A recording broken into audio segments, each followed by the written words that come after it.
Hello everyone. Yaganti క్షేత్రంలో మనము ఉమామహేశ్వర స్వామి దర్శనానికి వెళ్ళేటప్పుడు కుడివైపున ఒక కొండ గుహ అయితే కనిపిస్తుందండి. ఆ కొండ గుహలో వెంకటేశ్వర స్వామి వారైతే ఉంటారు. ఇక్కడున్న వెంకటేశ్వర స్వామి వారి విగ్రహం దక్షిణాది యాత్రలో అగస్త్య మహర్షి తపస్సు చేసి ప్రతిష్ఠించాలనుకున్నది.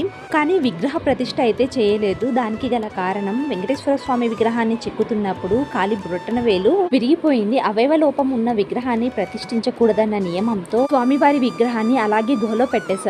అలా యాగంటి క్షేత్రంలో వెంకటేశ్వర స్వామి వారి విగ్రహం గుహ లోపల ఉండిపోయింది. లోపల స్వామివారి రూపం ఇలా ఉంటుంది. ఇక్కడ స్వామివారిని మనం దర్శనం చేయాలంటే చాలా మెట్లు ఎక్కి వెళ్ళాలండి. ఆఫ్టర్నూన్ టైం అయితే చాలా కాలుతూ ఉంటాయి మెట్లన్నీ కూడా. వెంకటేశ్వర స్వామి వారిని దర్శనం చేసుకుని కిందకు వచ్చేటప్పుడు అక్కడ నుంచి చూసామంటే యాగంటి క్షేత్రం ఎంతో అందంగా కనిపిస్తుంది.